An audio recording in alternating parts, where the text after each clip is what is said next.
সনাতন জাগরণ জোটের মুখপাত্র অধ্যক্ষ চিন্ময় কৃষ্ণ দাস ব্রহ্মচারী মুক্তির দাবিতে মিছিলের প্রস্তুতি নেওয়ার সময় আওয়ামী লীগ এবং যুবলীগের 6 নেতাকে গ্রেফতার করেছে পুলিশ। গতরাতে চট্টগ্রামের পাহাড়তলীর সরাইপাড়া এলাকা থেকে তাদের গ্রেফতার করা হয়। তারা বেশ কিছুদিন যাবৎ চট্টগ্রাম সিটি কর্পোরেশনের সাবেক কাউন্সিলর সাবের আহমেদের বাসায় অবস্থান করছিলেন বলে পুলিশ জানায়। গ্রেফতারকৃতরা ছিলেন মিরেশ্বরাইয়ের মায়ানী ইউনিয়ন আওয়ামী লীগ সাধারণ সম্পাদক মামুনুর রশিদ, সাংগঠনিক সম্পাদক মোহাম্মদ ইয়াসিন উল্লাহ, খৈয়াছড়া ইউনিয়ন আওয়ামী লীগের সাংগঠনিক সম্পাদক শহীদুদ্দিন খান, মায়ানী ইউনিয়ন যুবলীগের সভাপতি মোহাম্মদ আবু হেনা বাদশাহ, সাংগঠনিক সম্পাদক মোহাম্মদ মমিনুল ইসলাম এবং যুবলীগ কর্মী আব্দুর রহিম। আজ তাদের আদালতে হাজির করা হতে পারে। অ্যাটর্নি জেনারেল মোহাম্মদ আসাদুজ্জামান বলেছেন, ইসকন একটি ধর্মীয় মৌলবাদী সংগঠন, তাদের ব্যাপারে তদন্ত শুরু করেছে সরকার। সকালে হাইকোর্টে এক আইনজীবী ইসকন প্রসঙ্গে আদালতের দৃষ্টি আকর্ষণ করলে একথা বলেন অ্যাটর্নি জেনারেল। এই ঘটনা একটি ক্রিমিনাল অফেন্স। সরকার গুরুত্ব সহকারে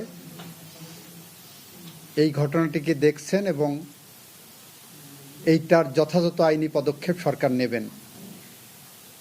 এই সংগঠন রেজিস্টার্ড কিনা, এই সংগঠন নিষিদ্ধ হবে কিনা, এই সংগঠনের বিরুদ্ধে কি ব্যবস্থা নেওয়া হবে, এই সংগঠনের অস্তিত্ব কি, এই সবগুলো বিষয় সরকারের পলিসি ডিসিশন এবং সরকার এটা খোঁজখবর নিয়ে যথাযথ আইনিভাবে এটাকে দেখবেন। সব কিছু আদালতের সামনে এসে সুমোটো নিষিদ্ধ করতে হবে।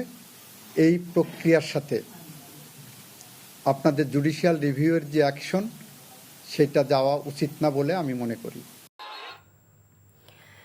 ইসকন নিষিদ্ধ এবং আইনজীবী সাইফুল ইসলাম হত্যার বিচারের দাবিতে দেশের বিভিন্ন স্থানে বিক্ষোভ মিছিল করছে আইনজীবীরা। মাগুরা জাতীয়তাবাদী আইনজীবী ফোরাম বিক্ষোভ মিছিল এবং মানববন্ধন করেছে। সকালে জজ কোর্টের সামনে মানববন্ধন কর্মসূচি পালন করে। বক্তারা আইনজীবী হত্যার আসামিদের দ্রুত গ্রেফতার এবং ইসকন নিষিদ্ধ করার দাবি জানান। এদিকে অ্যাডভোকেট সাইফুল ইসলাম আলিফ হত্যাকাণ্ডে জড়িত ব্যক্তিদের অনতি বিলম্বে গ্রেফতারের দাবি জানিয়ে মানববন্ধন ও বিক্ষোভ করেছে কুমিল্লা জেলা আইনজীবী সমিতির সদস্যরা। সকালে কুমিল্লা জেলা ও দায়রা জজ আদালতের সামনে বিক্ষোভ ও মানববন্ধন করেন আইনজীবীরা।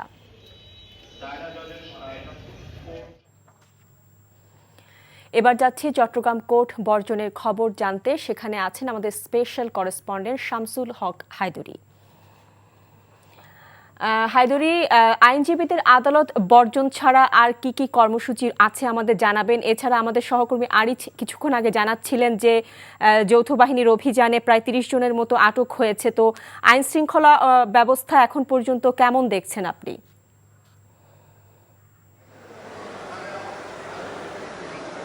হ্যাঁ শাওন, আমি আছি চট্টগ্রাম আদালত ভবনে। আমি এখানে সকাল থেকে এখানে ছিলাম। আমরা এর আগে জানিয়েছি যে নিহত আইনজীবী সাইফুল ইসলামের প্রথম জানাজাটি চট্টগ্রাম আদালত ভবন চত্বরেই অনুষ্ঠিত হয়েছে। সেখানে একজন উপদেষ্টা এবং আইনজীবী সমিতির কর্মকর্তা সহ সকল আইনজীবীরা এখানে এবং সাধারণ মানুষও এখানে অংশগ্রহণ করেছিলেন। এক কথায় একটা বিশাল একটা জানাজা এখানে অনুষ্ঠিত হয়েছে। তো এখান থেকে জানাজা শেষ করে তারা দ্বিতীয় জানাজা করেছে জমিয়তুল ফালাহ। এবং জানিয়ে রাখি যে আজকে 3টি জানাজা এখানে অনুষ্ঠিত হবে শহরে, যে বেলা 2টায় এখানে নিউ মার্কেট মোড় এলাকায় একটি জানাজা হওয়ার কথা রয়েছে। এর মধ্যে চট্টগ্রাম আদালত ভবনে যে বিষয়টা হয়েছে, গতকাল ইসকনের হামলায় যে একজন মেধাবী আইনজীবীকে হত্যার ঘটনার প্রতিবাদে তাৎক্ষণিকভাবে আইনজীবীরা চট্টগ্রামে আদালত বর্জনের একটা ঘোষণা দিয়েছিলেন এবং সেই আদালত বর্জন আজকে অব্যাহত আছে। ফলে আদালতে আজকে কোনো বিচারিক কাজ কিংবা দাপ্তরিক কাজ হচ্ছে না, বরং তারা একটা প্রতিবাদের একটা ভাষা প্রকাশ করছে এদের খুনিদের এবং সন্ত্রাসীদের এই গ্রেপ্তারের জন্য অবিলম্বে। এখানে শুধু হত্যাকাণ্ড নয়, এখানে ব্যাপক ধ্বংসযজ্ঞ চালিয়েছে ইসকনের সমর্থকরা এবং তারা বিপুল সংখ্যক গাড়ি ভাঙচুর করেছে। এখানে আইনজীবীদের গাড়ি বেশিরভাগ এবং কিছু কিছু মক্কেলদের গাড়ি, বিচারকদের গাড়ি। তো আইনজীবীরা কালকে সেই সিদ্ধান্ত অনুযায়ী আজকে কর্মবিরতি চলছে। তো আমি কিছুক্ষণ আগে আইনজীবী সমিতির সভাপতির কাছেও এই বিষয়টি জানতে চাচ্ছিলাম। এই জন্য জানতে চাচ্ছিলাম যে এর আগে জানাজার সময় কিছু আইনজীবী দাবি করেছিলেন যে শুধু আজকে আদালত বর্জন নয়, কাল থেকেও আদালত বর্জন অব্যাহত থাকবে। তো আমি আইনজীবী সমিতির সভাপতি নাজিম উদ্দিনকে জিজ্ঞেস করেছিলাম আপনাদের আজকের কর্মসূচির পর নতুন কোনো কর্মসূচি আছে কিনা। তো নাজিমুদ্দিন আমাকে জানিয়েছিলেন যে তারা আজকে সন্ধ্যায় একটা মিটিং করবে, মিটিংয়ে বসবে, তারা আদালতে আসবেন কিনা কালকে এবং অন্য কি কর্মসূচি নেওয়া যেতে পারে সেসব বিষয়ে তারা একটা সিদ্ধান্ত নিয়ে আমাদেরকে জানাবেন। আর এদিকে যেটা যে গ্রেপ্তারের কথাটা আমরা এর আগে জানালাম, সেই গ্রেপ্তারের বেশিরভাগ গ্রেপ্তার হয়েছে ওই আইনজীবীকে যেখানে নিয়ে হত্যা করা হয়েছিল তাকে ধরে নিয়ে গিয়ে একটা চিপা গলির মধ্যে নিয়ে গিয়ে তাকে কুপিয়ে এবং ইট দিয়ে আঘাত করে তাকে হত্যা করা হয়েছে নির্মমভাবে। তো সমগ্র চট্টগ্রাম এই ঘটনায় তোলপাড় হয়েছে গতকাল, আজকেও সেই ঘটনার রেশ রয়ে গেছে, একটা উত্তেজনা বিরাজ করছে এবং প্রত্যেকের দাবি এই যে সন্ত্রাসী যারা খুনি তাদেরকে যেন অবিলম্বে গ্রেপ্তার করে আইনের আওতায় আনা হয়। শাওন। চট্টগ্রামে ইসকন সমর্থকদের হামলায় আইনজীবী সাইফুল ইসলাম হত্যার ঘটনায় ৩০ জনকে আটক করেছে যৌথ বাহিনী। রাতভর নগরীর বিভিন্ন এলাকায় অভিযান চালিয়ে তাদেরকে আটক করা হয়। পুলিশ জানায় আটককৃতদের মধ্যে যাচাই বাছাই করে জড়িতদের গ্রেফতার দেখানো হবে। এদিকে চিন্ময় কৃষ্ণ দাসের মুক্তির দাবিতে মিছিলের প্রস্তুতি নেওয়ার সময় গতরাতে চট্টগ্রামের পাহাড়তলীর সরাইপাড়া এলাকা থেকে আওয়ামী লীগ এবং যুবলীগের ৬ নেতাকর্মীকে গ্রেফতার করেছে পুলিশ। গ্রেফতারকৃতরা বেশ কিছুদিন যাবৎ চট্টগ্রাম সিটি কর্পোরেশনের সাবেক কাউন্সিলর সাবের আহমেদের বাসায় আত্মগোপনে ছিল বলে পুলিশ জানায়।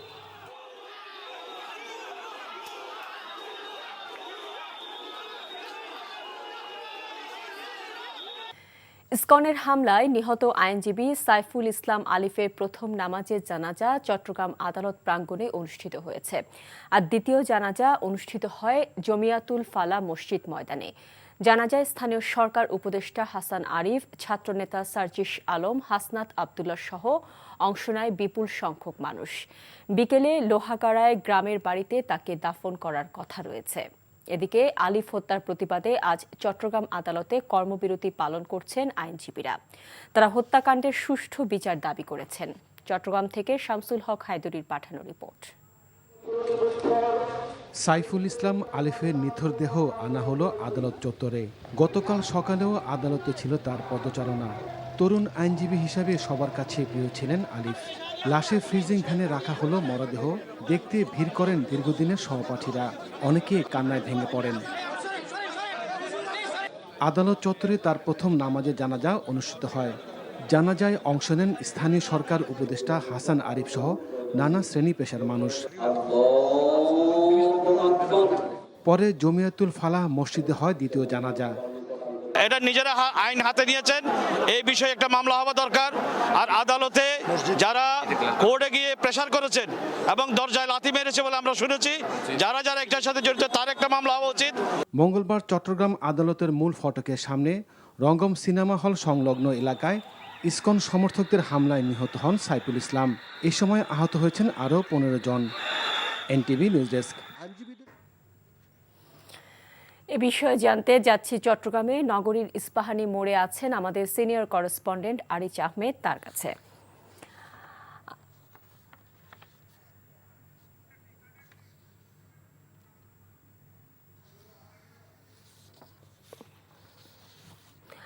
আরিচ, বিক্ষোভ মিছিলে কারা অংশ নিচ্ছেন?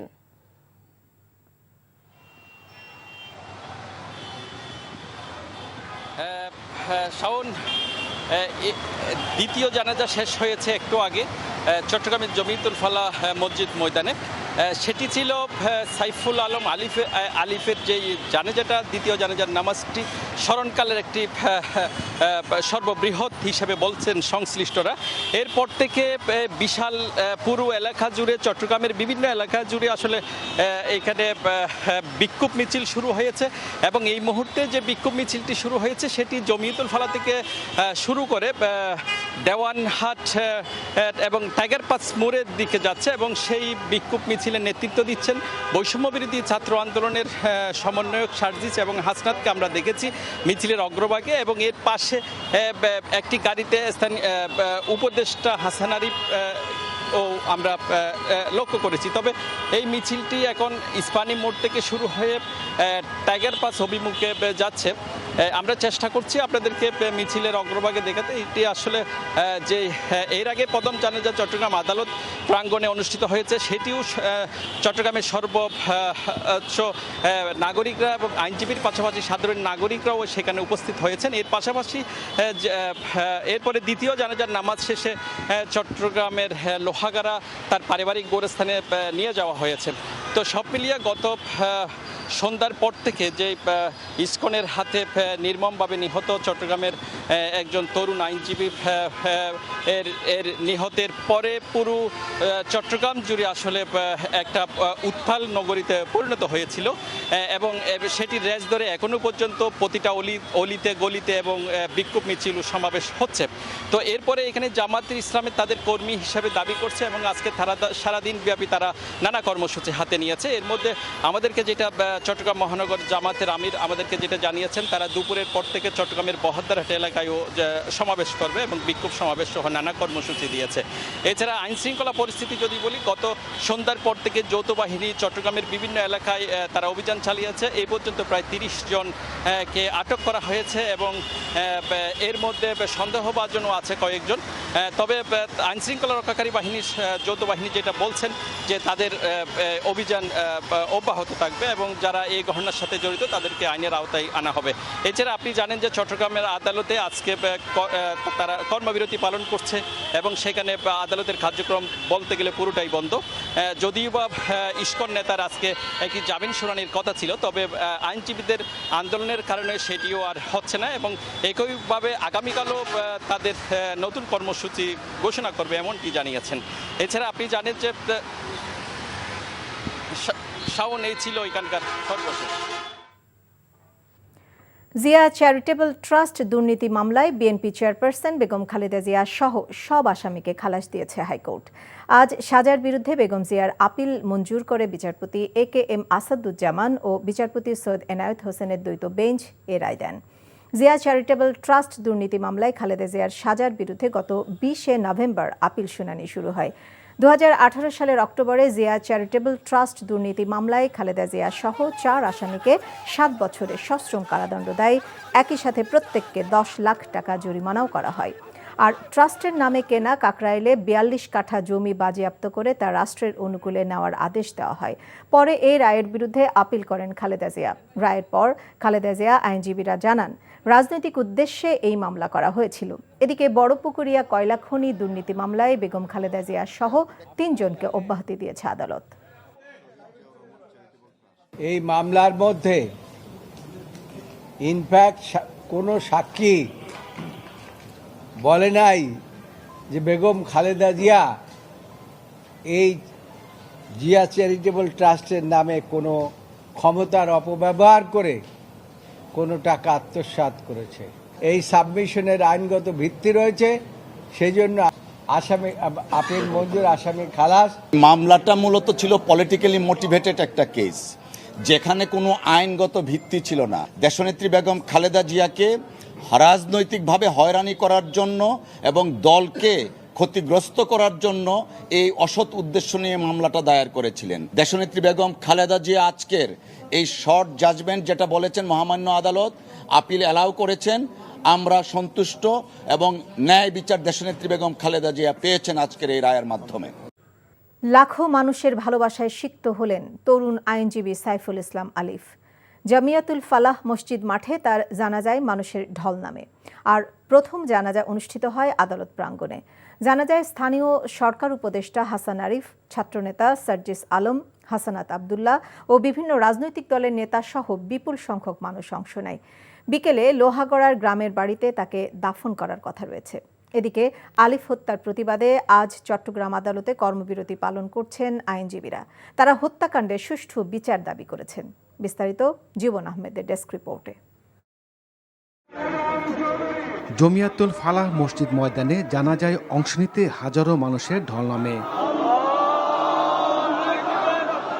জানাজায় অংশ নেন স্থানীয় সরকার উপদেষ্টা হাসান আরিফ, ছাত্রনেতা সার্জিস আলম, হাসানাত আবদুল্লাহ, জামায়াতের আমির শাহজাহান চৌধুরী সহ নানা শ্রেণী পেশার মানুষ। এর আগে চট্টগ্রাম আদালত প্রাঙ্গণে সাইফুল ইসলাম আলিফের প্রথম জানাজা অনুষ্ঠিত হয়। শোকে আমরা স্টিলের মতো শক্ত থাকবো, পাথরের মতো শক্ত থাকবো, যাতে আগামী যে কোনো প্রচেষ্টা এই বিপ্লবকে, এই গণঅভ্যুত্থানকে ব্যর্থ করার জন্য যে করে থাকুক, যে অঙ্গনারী করে থাকুক, সেগুলো আমরা প্রতিহত করব। যে খ্রিস্টান সে খ্রিস্টান ধর্ম পালন করবে, আমরা সবার অধিকার রক্ষা করতে ঐক্যবদ্ধ।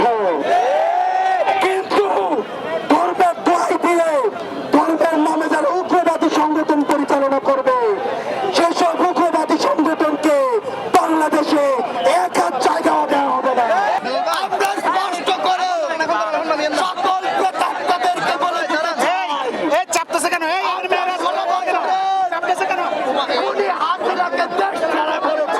যারা স্বাভাবিক আইনের স্বাভাবিক গতিকে বাধাগ্রস্ত করছে প্রত্যেকের বিরুদ্ধে মামলা হবে ইনশাল্লাহ। ইসকনকে উগ্রবাদী সংগঠন উল্লেখ করে এর কার্যক্রম নিষিদ্ধের দাবি জানিয়েছেন স্থানীয় রাজনীতিবিদরা। ইসকনকে তো ধর্মীয় হিন্দু বলেই গ্রেপ্তার করা হয় নাই, রাষ্ট্রদ্রোহী হিসাবে তাকে গ্রেপ্তার করা হয়েছে। যারা চিহ্নিত আছে তাদেরকে এই 48 ঘন্টার মধ্যে গ্রেপ্তার করতে হবে।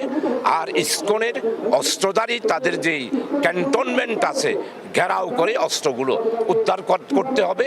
আর সন্ত্রাসীদেরকে কোনো অবস্থায় তারা ধর্মের পরিচয় দিতে পারবে না। এদিকে হত্যাকাণ্ডের প্রতিবাদ ও দেশে পরিকল্পিতভাবে নৈরাজ্য সৃষ্টির অভিযোগে নগরীর টাইগার পাস এলাকায় সমাবেশ করেছে বৈষম্য বিরোধী ছাত্র আন্দোলন। সার্জিস আলম ও হাসানাত আবদুল্লাহ সমাবেশে বক্তব্য রাখেন। এর আগে সাইফুল ইসলাম আলিফের নিথর দেহ আনা হয় আদালত চত্বরে। ফ্রিজিং ভ্যানে রাখা তার মরদেহ দেখতে ভিড় করেন দীর্ঘদিনের সহপাঠীরা। অনেকে কান্নায় ভেঙে পড়েন। তারা বলেন, তরুণ আইনজীবী হিসাবে সবার প্রিয় হয়ে উঠেছিলেন আলিফ। মঙ্গলবার চট্টগ্রাম আদালতের মূল ফটকের সামনে রঙ্গম সিনেমা হল সংলগ্ন এলাকায় ইসকন সমর্থকরা কুপিয়ে হত্যা করে সাইফুল ইসলামকে। এ ঘটনায় আহত হন 15 জন। জীবন আহমেদ, এনটিভি নিউজ ডেস্ক। দেশের রাজনৈতিক পট পরিবর্তনের পর যুক্তরাষ্ট্র থেকে প্রবাসী আয় ধারাবাহিকভাবে বাড়ছে। প্রবাসী আয় সংক্রান্ত বাংলাদেশ ব্যাংকের সর্বশেষ প্রতিবেদন থেকে এ তথ্য পাওয়া গেছে। বাংলাদেশ ব্যাংকের তথ্য অনুযায়ী সর্বশেষ গত অক্টোবরে যুক্তরাষ্ট্র থেকে প্রবাসী আয় এসেছে প্রায় 50 কোটি মার্কিন ডলার। গত জুলাইয়ে দেশটি থেকে প্রবাসী আয় এসেছিল প্রায় 24 কোটি ডলার। আগস্টে দেশের রাজনৈতিক পট পরিবর্তনের পর যুক্তরাষ্ট্র থেকে প্রবাসী আয় আসা 3 মাসের ব্যবধানে দ্বিগুণের বেশি বেড়েছে। জুলাইয়ের পর প্রতি মাসেই দেশটি থেকে প্রবাসী আয় ধারাবাহিকভাবে বেড়েছে। সেপ্টেম্বরে এসেছে 39 কোটি ডলার, আগস্টের তুলনায় যা 10 কোটি ডলার বা 34.5% বেশি। আইনজীবী সাইফুল ইসলাম আলিফ হত্যার প্রতিবাদে সুপ্রিম কোর্ট সহ সারা দেশের আদালত প্রাঙ্গণে সমাবেশ করেছে আইনজীবীরা। এদিকে ইসকন নিষিদ্ধ করা এবং 3 জেলায় 144 ধারা ঘোষণার নির্দেশনা চেয়ে সুপ্রিম কোর্টে এক আইনজীবী আবেদন করেছে। সেই আবেদনের প্রেক্ষিতে চট্টগ্রামের আইনজীবী সাইফুল ইসলাম আলিফ হত্যার ঘটনায় সরকারের নেওয়া পদক্ষেপ সম্পর্কে জানতে চেয়েছে হাইকোর্ট। বিচারপতি ফারা মাহবুব ও বিচারপতি দেবাশিস রায়চৌধুরীর দ্বৈত বেঞ্চ বৃহস্পতিবার সকালের মধ্যে বিষয়টি রাষ্ট্রপক্ষকে জানাতে বলেছে। রিপোর্টে আরও জানাচ্ছেন হাসান জাবেদ। ইসকন নেতা চিন্ময় কৃষ্ণ দাসকে গ্রেফতার ও কারাগারে প্রেরণকে কেন্দ্র করে চট্টগ্রামের সহিংসতায় নিহত হন আইনজীবী সাইফুল ইসলাম আলিফ।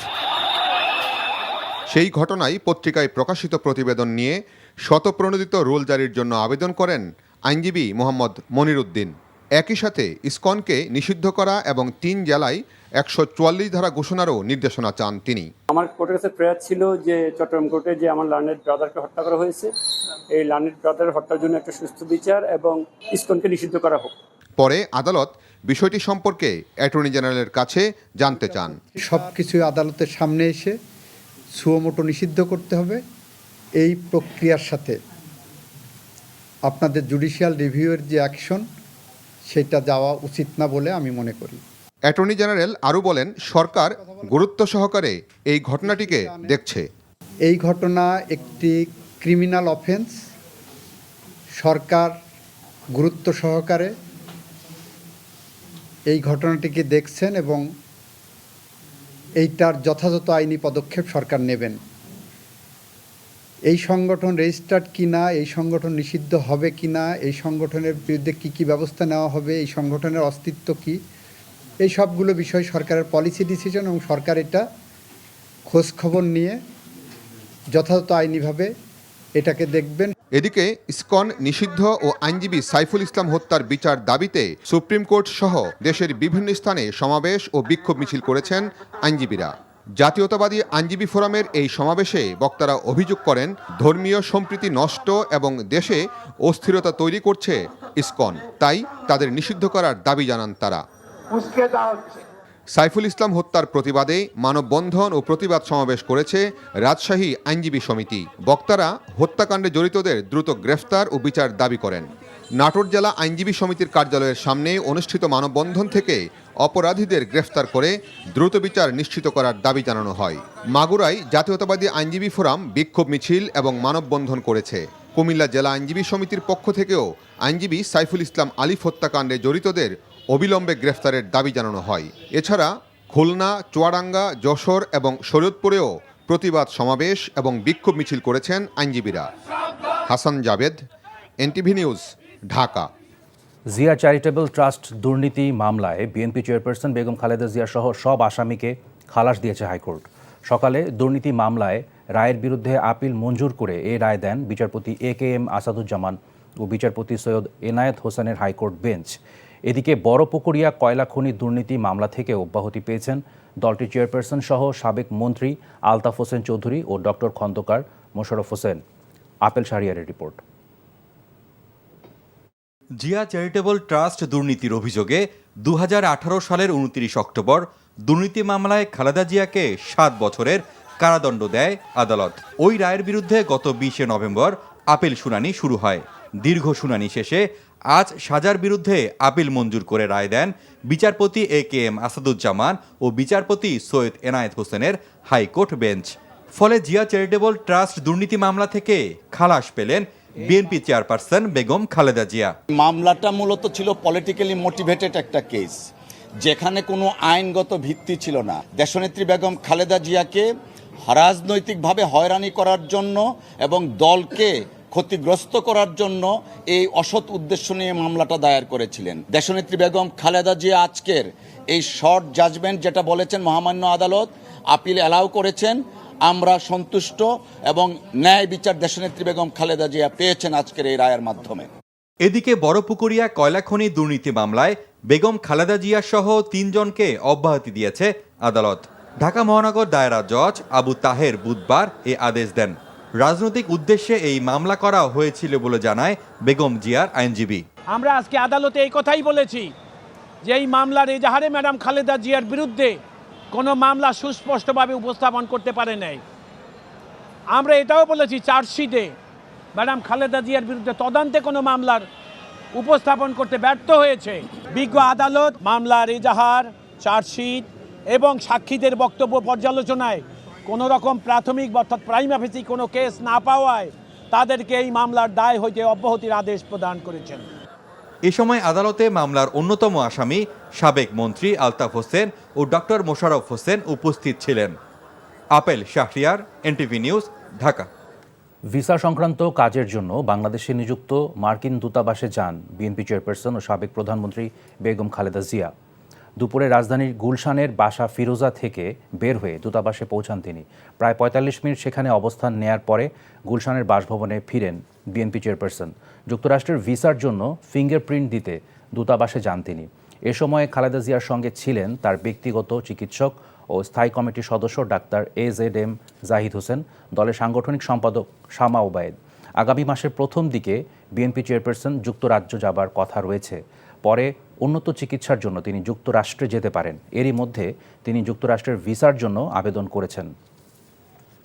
ইসকন নিষিদ্ধ ও আইনজীবী সাইফুল ইসলাম আলিফ হত্যার সাথে জড়িতদের দৃষ্টান্তমূলক শাস্তির দাবিতে উত্তাল চট্টগ্রাম।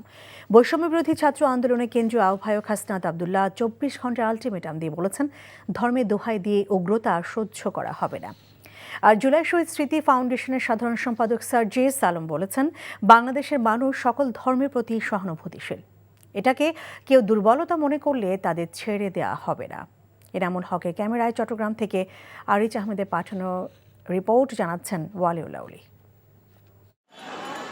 ইসকন নিষিদ্ধ ও আইনজীবী সাইফুল ইসলাম আলিফ হত্যার সাথে জড়িতদের দৃষ্টান্তমূলক শাস্তির দাবিতে বুধবার দুপুরে নগরীর ওয়াসা মোড় থেকে বিক্ষোভ মিছিল বের হয়। মিছিলে নেতৃত্ব দেন বৈষম্য বিরোধী ছাত্র আন্দোলনের কেন্দ্রীয় আহ্বায়ক হাসনাত আবদুল্লাহ ও জুলাই শহীদ স্মৃতি ফাউন্ডেশনের সাধারণ সম্পাদক সার্জিস আলম।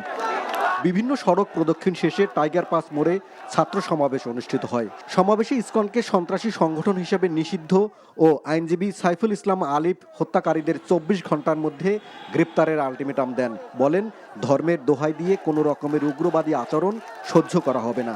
সাইফুল ভাইকে নৃশংসভাবে যেভাবে হত্যা করা হয়েছে সেটি হচ্ছে হিন্দুত্ববাদী উগ্রবাদিতার যে প্রকাশ, এই উগ্রবাদিতার বহিঃপ্রকাশ ঘটেছে। সেজন্য সাইফুল ভাইকে যারা এই যে এইভাবে হত্যা করেছে তাদের বিচার করতে হবে। ইসকনকে এই উগ্রবাদিতা ছড়ানোর জন্য নিষিদ্ধ করতে হবে। সমাবেশে জুলাই শহীদ স্মৃতি ফাউন্ডেশনের সাধারণ সম্পাদক সার্জিস আলম বলেন, বাংলাদেশের সব মানুষ ধর্মের প্রতি সহানুভূতিশীল।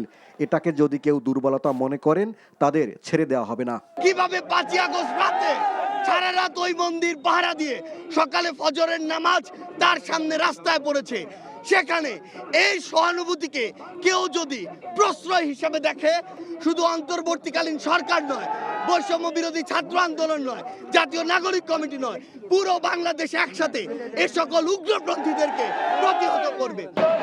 এদিকে 16 শহর বিপ্লব উদ্যানের সামনে সমাবেশ করেছে ইসলামী ছাত্র শিবির। সমাবেশে শিবিরের কেন্দ্রীয় প্রকাশনা সম্পাদক আজিজুর রহমান আজাদ, কেন্দ্রীয় পরিকল্পনা সম্পাদক ডাক্তার ওসামা মুহাম্মদ, শিবির উত্তর সভাপতি শহীদুল ইসলাম বক্তব্য রাখেন। এ সময় বক্তারা ইসকনকে উগ্রবাদী সংগঠন আখ্যা দিয়ে নিষিদ্ধের দাবি জানান। এছাড়া বাংলাদেশ নেজামে ইসলাম পার্টি নগরীর আন্দরকিল্লা শাহী জামে মসজিদের সামনে প্রতিবাদ সমাবেশ করেছে। NTV news desk. সাম্প্রতিক অস্থিতিশীল ঘটনা বিভেদ বিভাজন উস্কে দেওয়ার চক্রান্ত হিসেবে দেখছেন বিএনপির মহাসচিব মির্জা ফখরুল ইসলাম আলমগীর। বলেছেন, ধর্মীয় উন্মাদনা তৈরি করা হচ্ছে, যা মোটেও কাম্য নয়। বিভাজন ভুলে সবাইকে ঐক্যবদ্ধ হবার আহ্বান জানিয়েছেন তিনি। জাতীয় প্রেস ক্লাবে এক আলোচনা সভায় এসব বলেন মির্জা ফখরুল। ইমরুল আহসানের রিপোর্ট। 90 স্বৈরাচার বিরোধী আন্দোলনে শহীদ ডাক্তার মিলনকে স্মরণ করতে এই আলোচনার আয়োজন করে ডক্টরস অ্যাসোসিয়েশন অব বাংলাদেশ ড্যাব। সভায় বিএনপির মহাসচিব বলেন যে গণতন্ত্র প্রতিষ্ঠার জন্য প্রাণ দিয়েছিলেন মিলন, 2024-এ এসেও ভোটাধিকারের জন্য কথা বলতে হচ্ছে। সাম্প্রতিক অস্থিরতার প্রসঙ্গে তিনি বলেন, সংকট মুহূর্তে প্রয়োজন ঐক্য। কিছু সংখ্যক মানুষ তারা নিজেদেরকে অত্যন্ত জনপ্রিয় মনে করেন, সবচেয়ে দেশপ্রেমিক মনে করেন, আর গোটা জাতিকে আজকে তারা বিভাজনের দিকে ঠেলে দিয়ে উস্কে দিয়ে একটা অন্ধকারের দিকে ঠেলে দিচ্ছে। আমরা এটাই দেখতে চেয়েছি যে 3 মাস হয়নি, এখনই রাস্তায় রাস্তায় লড়াই শুরু হয়েছে। 3 মাসও যায়নি, এখন একজন আরেকজনের বুকে রক্ত জড়াচ্ছে। আপনি চিন্তা করতে পারেন ধর্মকে কেন্দ্র করে কি উন্মাদনা শুরু হয়েছে। এই বাংলাদেশ তো ভাই আমি দেখতে চাই না, আমিও তো চাই না। আপনারা সবাই একজোট হন, ঐক্যবদ্ধ হন, বিভাজনের কাছে আপনারা কখনো মাথা নোয়াবেন না। দায়িত্বশীল জায়গায় থেকে হঠকারী বক্তব্য না দেওয়ার আহ্বান জানান মির্জা ফখরুল। সরকার দায়িত্বে রয়েছেন, তারা এমন কোনো কথা বলবেন না দয়া করে যা জনগণের মধ্যে বিভ্রান্তি সৃষ্টি করবে। এই 3 মাসের মধ্যেই আমাদের সেই আসল চেহারা বেরিয়ে আসতে শুরু করেছে। এইরকম চেহারা নিয়ে কোনোদিনই সাফল্য অর্জন করা যায় না। যতই বড় বড় কথা বলি, যতই লম্বা লম্বা বক্তৃতা করি, বিশ্বকে এক করার চেষ্টা করি, আমার নিজের ঘরেই যদি আপনার সেই বিভাজন থেকে যায়, বিভেদ থেকে যায়, আমি সেটা কখনোই ঠিক করতে পারবো না।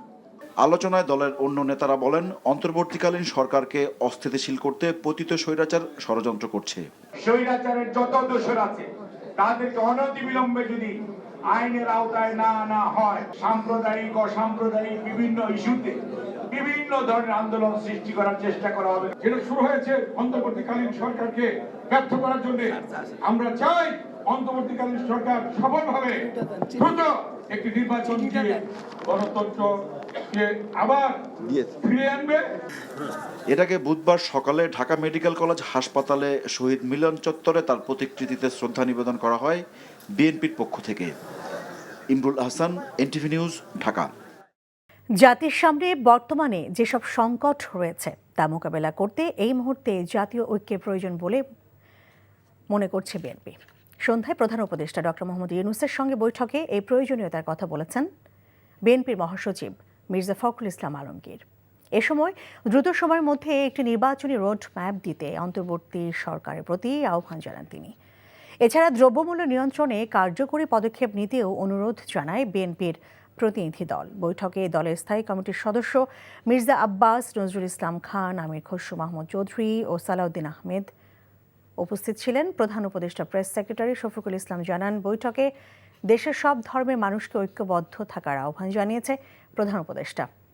এ সময় দেশের সংকট মোকাবেলায় সবাইকে একসাথে কাজ করার আহ্বান জানান তিনি।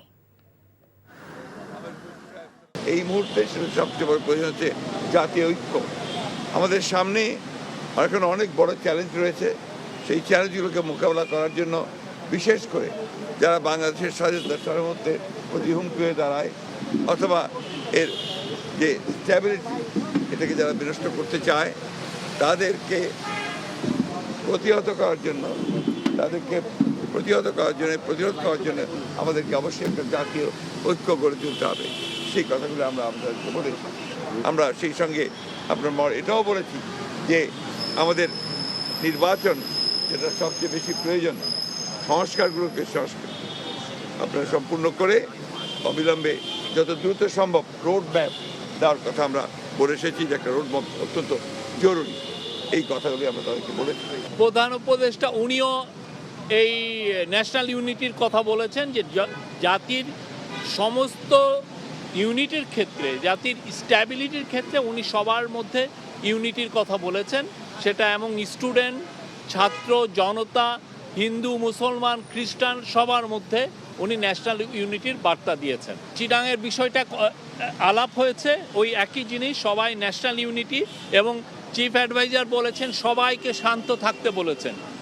হ্যাঁ, সবাইকে শান্তির বার্তা দিয়েছেন এবং সবাইকে শান্ত থাকতে বলেছেন।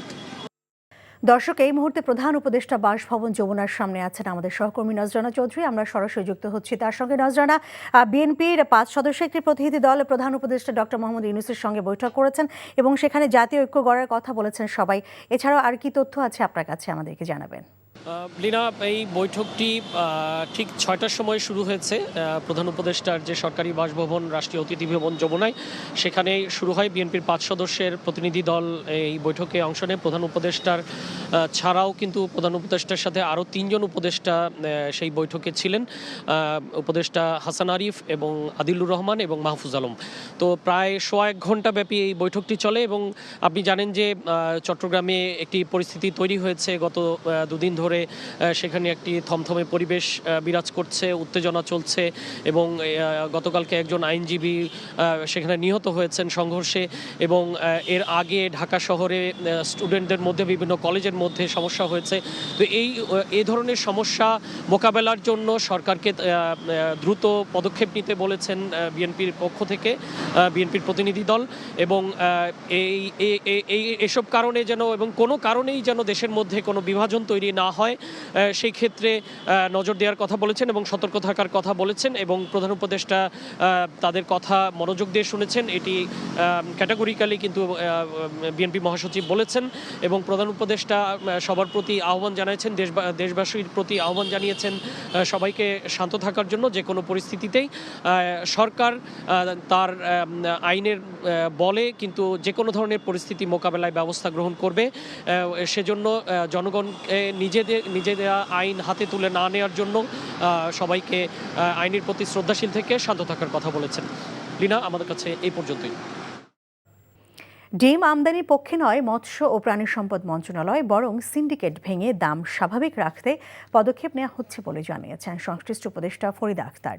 সকালে সচিবালয়ের মৎস্য ও প্রাণী সম্পদ মন্ত্রণালয়ের 100 দিনের কার্যক্রম সম্পর্কে জানাতে আয়োজিত সংবাদ সম্মেলনে এসব বলেন তিনি। এদিকে সচিবালয়ে এক বৈঠক শেষে অর্থ উপদেষ্টা দাবি করেন নিত্যপণ্যের বাজারে স্বস্তি ফিরেছে। রিপোর্ট করছেন রকন উদ্দিন। মৎস্য ও প্রাণী সম্পদ মন্ত্রণালয়ের হিসেবে বর্তমানে দেশে প্রতিদিন 4.5 কোটি ডিমের চাহিদা থাকলেও সব মিলিয়ে উৎপাদন হয় প্রায় 6 কোটি। তাই 2 দফায় বাণিজ্য মন্ত্রণালয় অনুমোদন দিলেও মৎস্য ও প্রাণী সম্পদ মন্ত্রণালয় ডিম আমদানির পক্ষে নয় বলে জানিয়েছেন সংশ্লিষ্ট উপদেষ্টা। বলেন, অনুমোদন দেবার পর এখন পর্যন্ত 11 লাখ ডিম এসেছে, তাই আমদানি নয়, সিন্ডিকেট ভাঙতে চেষ্টা চলছে। আমাদের পোল্ট্রি শিল্প ঝুঁকিতে পড়তে পারে আমদানি করলে।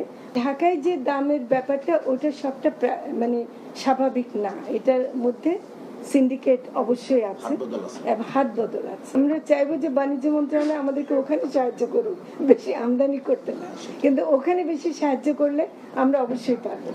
বাংলাদেশ ও ভারতে মাছ ধরার সময়সীমা একই করতে পররাষ্ট্র মন্ত্রণালয়ের মাধ্যমে যোগাযোগ করা হবে বলেও জানান তিনি। 1 কেজি ইলিশের দাম 1000 টাকার নিচে আসছে, তাহলে আমরা আবার প্রেস কনফারেন্স করব, কিন্তু এখনই সে সুখবর দিতে পারছি না। এছাড়া মৎস্য ও প্রাণী সম্পদ উন্নয়ন ব্যাংক গঠনের প্রক্রিয়া প্রধান উপদেষ্টার অনুমোদনের অপেক্ষায় আছে বলেও জানান ফরিদা আক্তার। বলেন, আসছে রমজানেও সুলভ মূল্যে দুধ, ডিম ও মাংস বিক্রির পরিকল্পনা নেওয়া হয়েছে। রমজানে ইনশাআল্লাহ পাবেন, আপনি আশা করা যায়। এদিকে সচিবালয়ে ক্রয় সংক্রান্ত উপদেষ্টা পরিষদের বৈঠক শেষে অর্থ উপদেষ্টা দাবি করেন, নিত্যপণ্যের আমদানি ও বিক্রয় মূল্যের মধ্যে ব্যবধান কমেছে। প্রাইস যেটা এখন তো অনেকটা স্বস্তি কিছুটা ফিরেছে, প্রাইস কন্ট্রোল বলে না, আমরা প্রাইস মনিটর করতে। বৈঠকে সয়াবিন তেল, সার ও গম আমদানির অনুমোদন দেয়া হয়। রোকন উদ্দিন, এনটিভি নিউজ, ঢাকা।